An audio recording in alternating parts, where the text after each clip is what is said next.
बाळापूर शहरातून वाहणाऱ्या मण आणि महेश या दोन्ही नद्यांच्या पात्रात जलकुंभीचे निर्मूलन झाले असून यामुळे पाणी दूषित होण्यासोबतच मोठ्या प्रमाणात मच्छरांची उत्पत्ती होत आहे।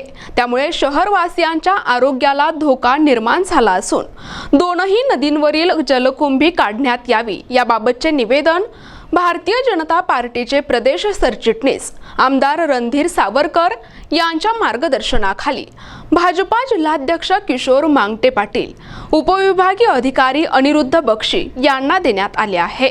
ऐतिहासिक महत्त्व असलेल्या बाळापूर शहरातून मण आणि महेश या दोनही नद्या दक्षिणेकडून उत्तरेकडे वाहत आहेत। निर्गुणा आणि मनमहेश या तीनही नद्यांचा संगम होतो। पुढे येथील वीज निर्मिती प्रकल्पासाठी आवश्यक असलेल्या पाण्यासाठी धरण बांधण्यात आले आहे। थांबलेल्या पाण्यातील जलकुंभीमुळे परिसरात डासांची उत्पत्ती होऊन सामान्य नागरिकांना विविध आजारांना सामोरे जावे लागत असल्यामुळे शहरवासियांच्या आरोग्याचा प्रश्न निर्माण झालाय। या जलकुंभी मुळे शहरात डास निर्माण झाली असून या डासांमुळे मलेरिया, डेंग्यू, फ्लू, थंडी ताप आदींसारख्या आजारांना तोंड द्यावे लागत आहे। दोन्ही नद्यांमध्ये थांबलेल्या पाण्यावर मोठ्या प्रमाणात जलकुंभी उगवली असून दोनही नद्यांच्या पात्रांना जलकुंभीने अक्षरशः वेड लागले आहे। ही जलकुंभी त्वरित काढण्यात यावी याबाबतचे निवेदन भाजपा प्रदेश सरचिटणीस आमदार रणधीर सावरकर यांच्या मार्गदर्शनाखाली भाजपा जिल्हाध्यक्ष किशोर मांगटे पाटील यांनी बाळापूरचे उपविभागीय अधिकारी अनिरुद्ध बक्षी यांना दिले आहे। यावेळी प्रकाश श्रीमाळी, महेंद्रसिंह ठाकूर, दीपक हिरळकर,